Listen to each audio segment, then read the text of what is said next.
we're going to start with talking about Newton's laws of applying to rotation. So we're going to start with our familiar translation of Newton's laws. And we're going to see how they transform when in rotation.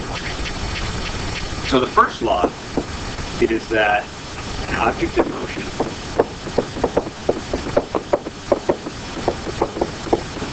will stay in motion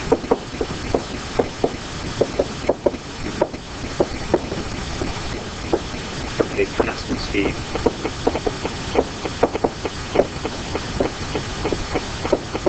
unless acted on by an unbalanced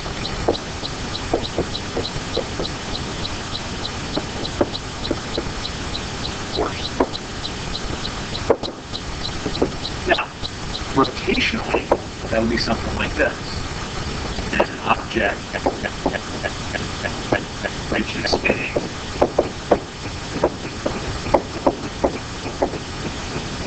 will continue to spin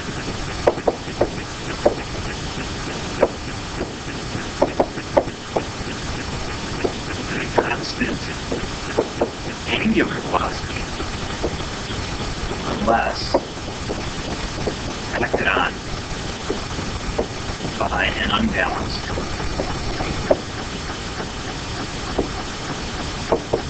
torque. Okay, if we want something to accelerate, we put a force on it and push it. If we want it to change its angular rotation, we have to put a twist on it. Now, this is sometimes called the law of inertia. We started talking about inertia here, which was a resistance to a change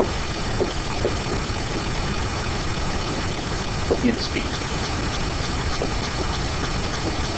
And it turns out that we said that that's just mass. Inertia is mass. So we said if we have a ping pong ball and a bowling ball and a train all going 20 miles an hour, which is hardest to change its speed? The train is very hard. You wouldn't want to try to stop it. The ping pong ball is very easy. So the bigger the mass, the more resistance to change its speed, the more inertia it has. So we could say something like this: as mass increases, the acceleration of an object tends to decrease. Now, over here, we're going to have rotational inertia.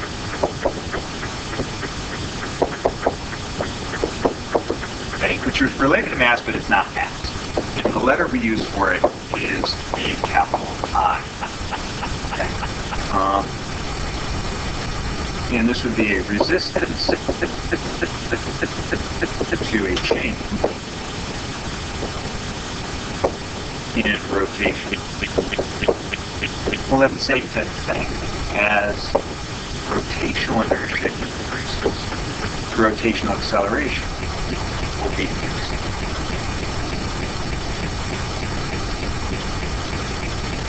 Now, Newton's second law was F equals ma.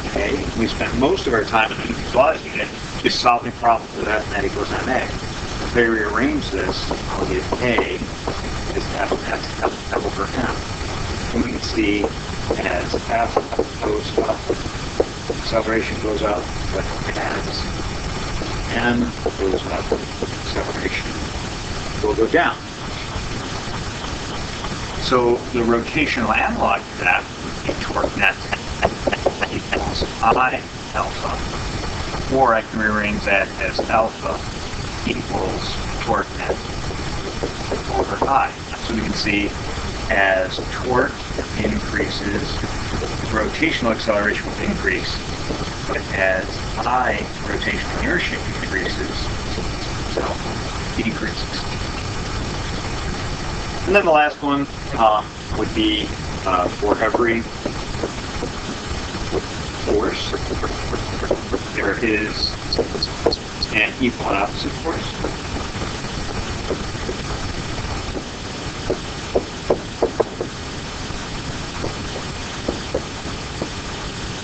If you rearrange that or translate that as for every torque, there is an equal and opposite.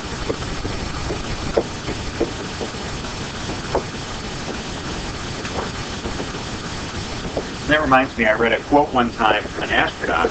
He was saying that working in zero gravity, it was hard to get used to it because to turn the wrench to twist the nut, you try to twist the nut clockwise, he would end up spinning counterclockwise. So for the clockwise torque he was trying to put on the nut was pushing back on him in a counterclockwise direction. So,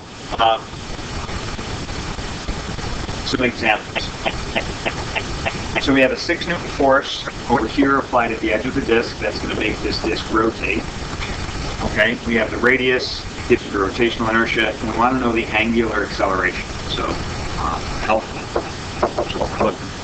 Now, just like F equals ma is something we use all the time for forces, we're going to use torque, that equals I alpha. Now, I have the I right here, it's 4. But the problem is, I'm not given torque directly. But I'm going to find torque using this equation. So the force that's applied is 6 newtons. The radius is 0.6 meters. And these are meeting at a right angle, so I don't have to worry about sine theta. So this gives me 3.6 newton meters for the torque. Now I can put that in over here. 3.6 equals I is 4. Looking for alpha. Solve it. Alpha, the rotational inertia, or rotational acceleration, is going to be 0.9 radians per second squared. Now, if F doubles, what will happen to A? Repeating. So if I double this force,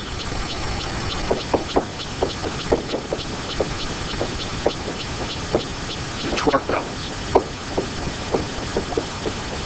Since torque is F times R. And then if torque doubles, alpha doubles. Because torque equals I alpha. Or C, it says if the rotational inertia doubles, what will happen to alpha? So again, I can look at this equation, torque equals I alpha. In order to think this through, I have to get the alpha by itself. I want to know what happens to this. So alpha is torque over I if I doubles. First off, it's on the bottom, so it's going to make it smaller. So alpha decreases by a factor of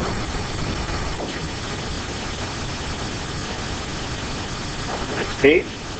Rotational inertia of a solid disk can be found using the equation I equals 1/2 mr squared. So sometimes they won't give you the rotational inertia. And this is more realistic because if you have a disk, it's easy to measure its mass, it's easy to measure its radius, and then you can use that formula to find the rotational inertia. And then we're given a force. So this is a lot like the last problem, except for they haven't given us the rotational inertia directly. So I'm going to have to start out by finding that. So it's half. The mass of this thing is 10.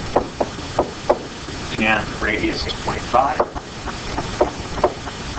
If I solve this, I'm going to end up with I is 1.25. The units for it, this is in kilograms, that's meters per second, and then meters, then I'm squaring it, so it's kilogram meters squared.